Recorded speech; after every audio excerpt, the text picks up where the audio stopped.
Hello everyone, Stanley LeFew here. Hey, I wanted to take a moment and welcome you to my website as well as put a face with this product that many of you are here checking out, how to inspire your husband to stop looking at other women. You know, people have asked me how I got interested in such a sensitive topic. On this video, I'd like to share a little of that story with you as well as look at one of the reasons why men look and how to handle that. Well, first of all, how did I get interested in this sensitive topic? Well, several years ago, I started noticing what people were typing into the search engines in order to find my website.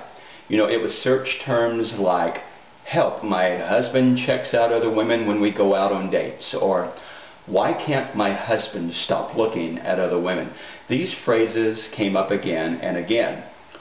Well, I started researching this and wow, let me tell you, what I discovered is that this is a sore spot for women all around the world.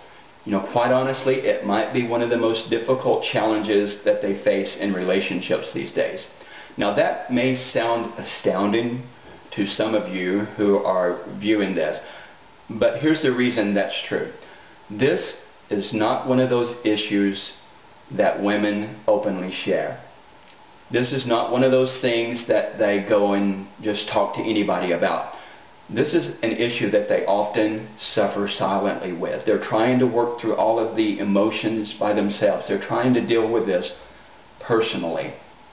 In my research, what I discovered is that women around the world were going to, anonymously, going to relationship-themed websites and asking opinions about it, trying to get answers for it, trying to understand or get some wise counsel on this. So that's how I got interested in the subject matter.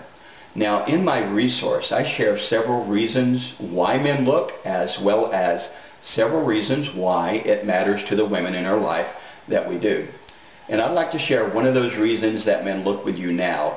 It's what I call the adoration gap principle. Now, what is the adoration gap principle?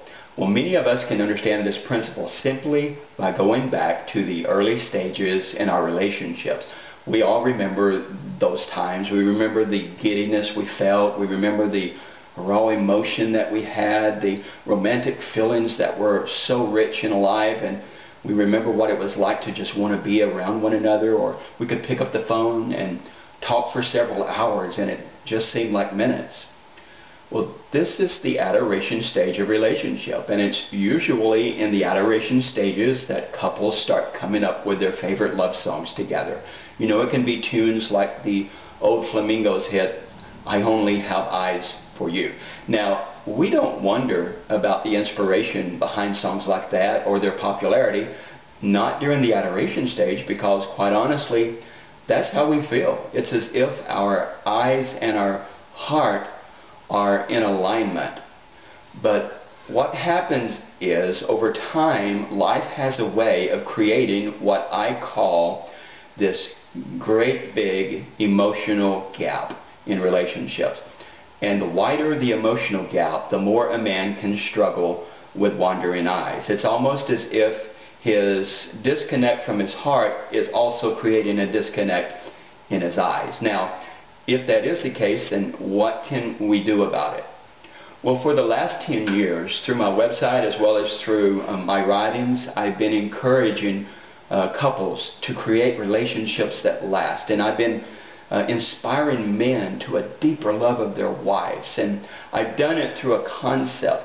And if you've heard nothing that I've said up to this point, I hope you'll listen to this concept. This concept simply says, what we elevate becomes what we celebrate, and what we put down becomes what we kick around. Now, what that means is we've got to go back. If we want to close the gap in our relationships, we've got to get the adoration back in. We've got to begin elevating in value one another again. Well, what might that look like?